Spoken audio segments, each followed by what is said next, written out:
पूछा रुका रुका मर दे। तो पूछा कि ए सुधीर जी आपको बियाह कहिया हुई? ए सुधीर जी तोहर बियाह कहिया हुई? केकरा से हुई? आ केकरा से हुई?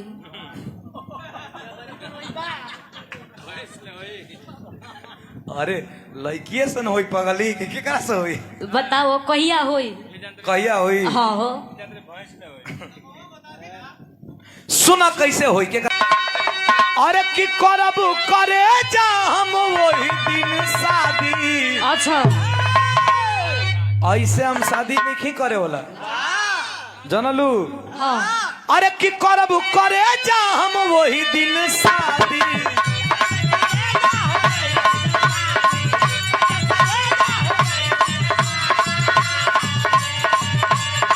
करब करे जा हम वही दिन शादी। बने द जान सरकार समझवादी। बने द जान सरकार। अब इन कम बात नहीं जो सौरी होके के चाहिए। करब करे जा हम वही दिन शादी।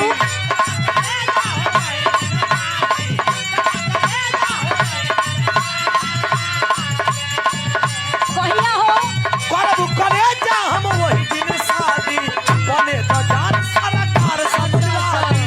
बने द जान सरकार समझवादी।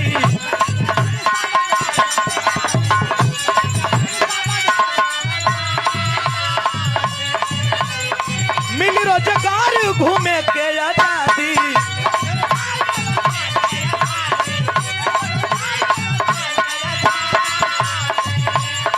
मिल रोजगार घूमे के आजादी। बने तो जान सरकार समझवादी। बने तो जान सरकार समझवादी।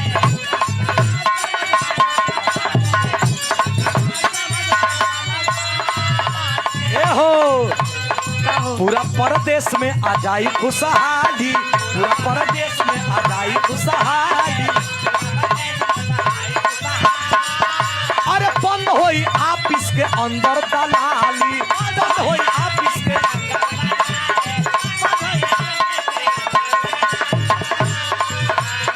पूरा परदेश में आ जाई खुशहाली। अरे बंद होई ऑफिस के अंदर दलाली। और सुना बोलो। फीता काटे में 5 साली गवा दी।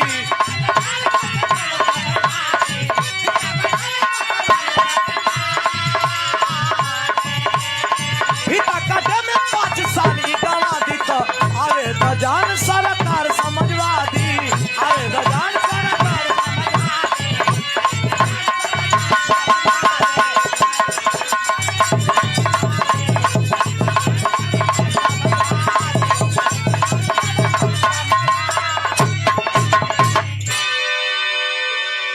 बहुत बहुत धन्यवाद।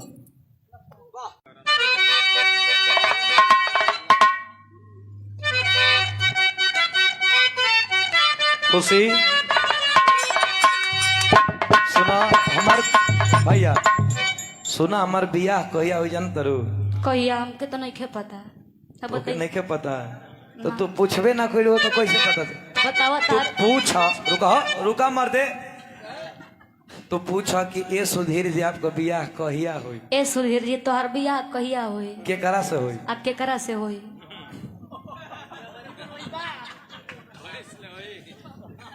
अरे लड़किए से न हुई पगली कि केकरा से हुई? बताओ कहिया हुई?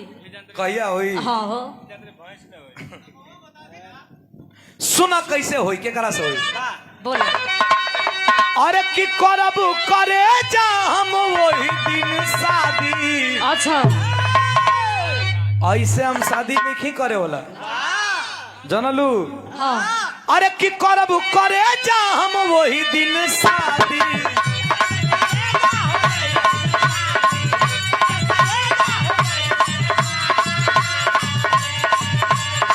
करब करे जा हम वही दिन शादी। बने द जान सरकार समझवादी। बने द जान सरकार। अब इन कम बात नहीं जो सौरी होके के चाहिए। करब करे जा हम वही दिन शादी।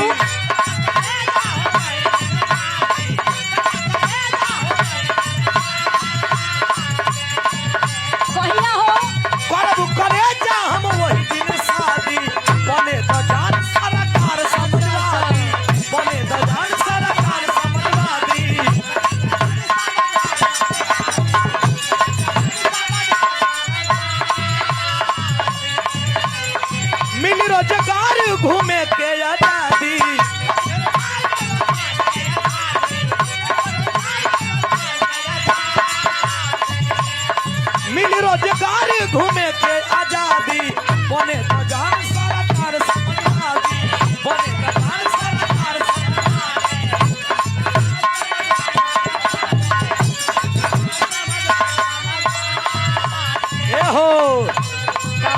परदेश में आ जाई खुशहाली, पूरा परदेश में आ जाई खुशहाली। अरे बंद होई ऑफिस के अंदर दलाली, बंद होई ऑफिस के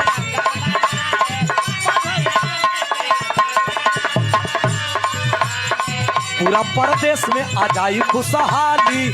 अरे बंद होई ऑफिस के अंदर दलाली। और सुना बोलो फीता काटे में 5 साली गवा दी।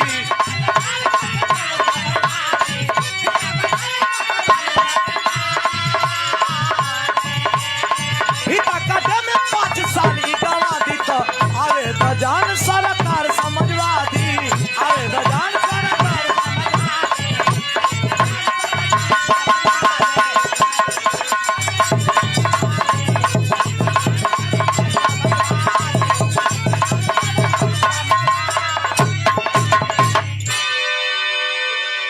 बहुत बहुत धन्यवाद।